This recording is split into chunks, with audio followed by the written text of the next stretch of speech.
em gái của chị ấy là một cô bé rất là hiền lành, thật thà. My sister is very kind and honest. Bảo tất cả những người xung quanh cứ chọc Quyên là có chút gì đó gọi là thật thà quá. Her friends even told her to be too naive. Người ta có thể bàn nơi dưỡng về Quyên, nhưng mà Quyên có thể tin đó cũng đó là thật. Her friends can tell her a lot of jokes, but he still believes everything that her friends tell her. Đó là điểm đáng yêu nhất của Quyên. And that is the most lovely characteristic of Quyen that I can that I can remember. Những người bạn xung quanh như đến khách hàng ở cái tiệm internet của chị ấy, bây giờ họ vẫn gửi hoa đến để cho Quyên. Her friends and even the clients of the glitter nail salon where my sister used to work still sending flowers to her because they miss her so much. That's lovely. You talk about people missing her. You must miss her very much. What is life like without her now? Thì chị đề cập đến tất cả mọi người đều nhớ em gái chị, và bản thân chị chắc cũng nhớ em gái chị. Thì chị có thể cuộc sống mà từ khi không còn em gái chị nữa thì đã như thế nào, thay đổi như thế nào? Bản thân chị với là gia đình chị là hụt hẫng, có nghĩa là rơi vào bế tắc nhiều. My family and myself felt empty and and my family has feel very sorry for the incident. Why did you both come to England, and what kind of life had she built for herself here, and how happy was she here? Thế là bản thân chị và em gái chị đã đều từ đến đây, thì cái cuộc sống mà em gái chị từng có là cuộc sống như thế nào? Cuộc sống của nó đơn giản. Her life is very simple. Đi làm, hai chị em sáng đi làm, sau đó thì kết thúc buổi làm việc là buổi chiều đi về nhà nấu ăn cho con ăn, rồi chơi với trẻ con, sau đó là đi ngủ. My life and my sister life are very simple. Every morning we go to work, then we finish the working in the afternoon, then we go home and cook and feed our children.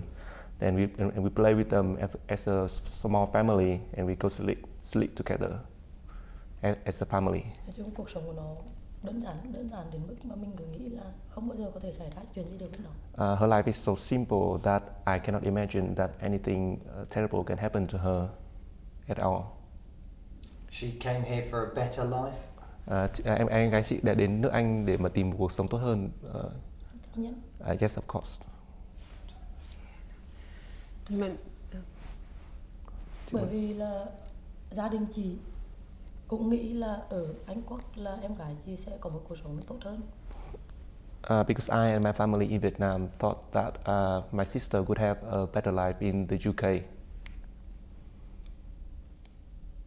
Có nghĩa là công việc đến cái môi trường sống ấy, thì mình nghĩ là ở một cái đất nước như thế này thì nó sẽ là tốt mà.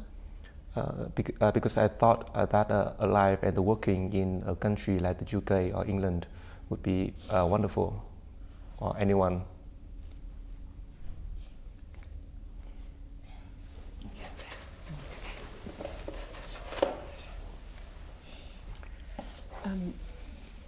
You mentioned cooking for your children. What is it like for your sister's children now that she's not here? It's almost a stupid question, but you know, what is it like for the family? Thì cái thay đổi dành cho đứa trẻ của em gái chị và cuộc gia đình của em gái chị là như thế nào? Thay đổi rất là nhiều. Their life had changed dramatically.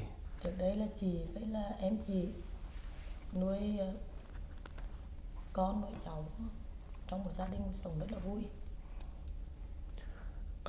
And I and my sister and our children used to live in a very happy family.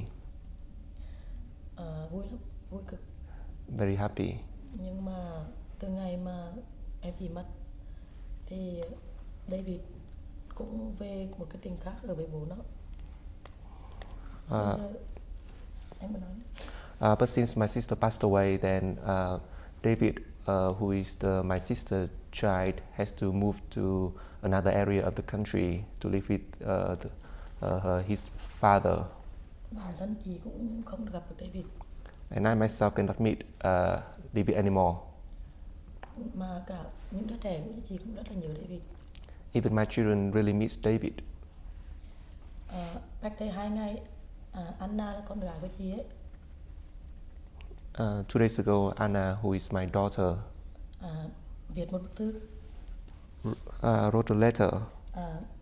Hỏi, bảo chị là mẹ gọi cho David, đưa cái này cho David.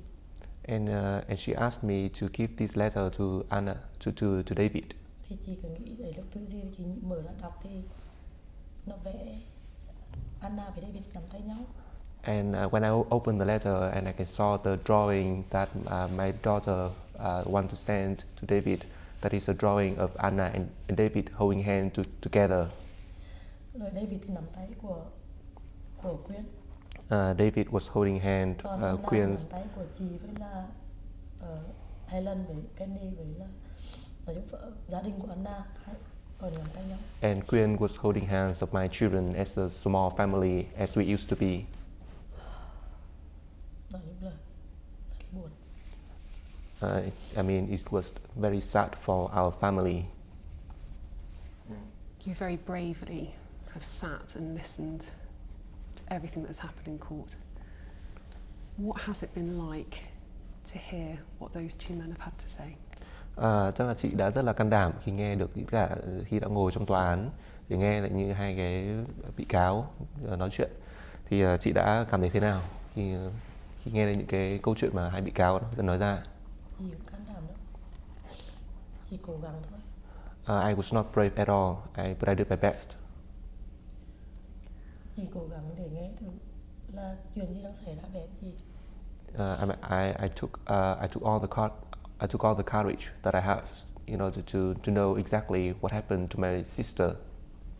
Nhưng mà nghe hai cái tên này nói thì có những lúc chị bức xúc mà có cả những người cảnh sát bên chị đều biết là chị bức xúc đến nỗi là chị có nghĩa là không thể chịu được nữa. But sometimes when I hear the stories from the two defendants, I was very resentful that I cannot control myself.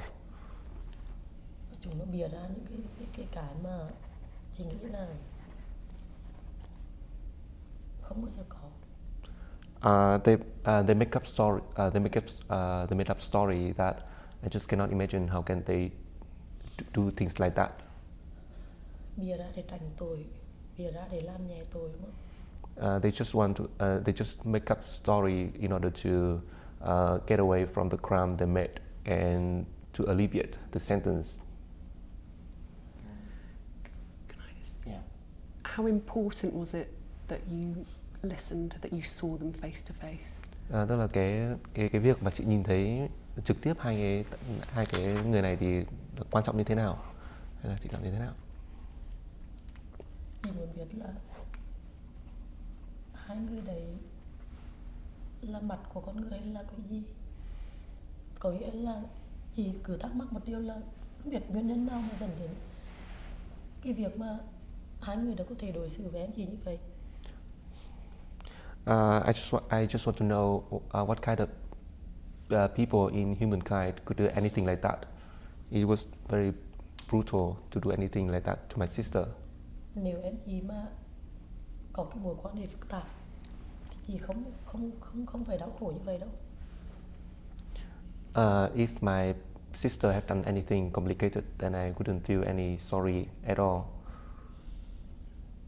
Nó đã từng có nghĩa là chị cứ tưởng tượng đến cái cảnh là nó vui vẻ, nó coi họ là giống như là những người tốt đấy. Yeah. Because I imagined that when my sister first met them, she thought that the two defendants were a kind person as well. She was very naive. Chị cứ tưởng tượng là khi nó bước chân vào căn nhà đấy, nó cười rất là tươi. She can imagine her smile when he entered the house. Nó sẽ hỏi thằng Unwin đấy là mày có khỏe không, hay là nó sẽ có nghĩa là nó cái kiểu nó rất là thân thiện đấy, nhưng mà tại sao cái người đấy lại làm được như vậy với nó. She would be very friendly to Mr. Unwin, and she cannot imagine how any people, any person can do anything like that to such a nice girl. Had she heard of them before, or had Anna ever mentioned them? And what was her reaction when she found out that both of them had murdered somebody before and been set free? Tức là chị đã biết về hai người này thì chị cảm thấy thế nào khi mà biết rằng là hai cái người này đã từng phạm tội mà lại được thả ra như vậy? Chị cảm thấy là chị không phê phán gì cả, nhưng chị cảm thấy là mọi người quá nhân đạo với hai người này. Bởi vì ấy, cái bản chất hai người này ấy, là nó có cái gì đó mình cứ không tưởng tượng được đó là trong hình thành của một con người. I don't want to blame anyone, but it seems that the government is too kind to those persons because what they have done is too terrible. Bây giờ em chị cũng mất rồi, đúng không? My sister has passed away and nothing can change that. Hai người này có trả giá như thế nào thì em chị cũng thể sống lại được. No matter how much these two persons can pay, then nothing can bring back my sister's life. Nhưng mà nếu hai người này được thả ra lần nữa thì sẽ có một người tiếp theo giống em chị. But I believe that if those two persons were released in at some point of time in the future, then definitely there will be some innocent people will be harmed, and I'm pretty sure about that.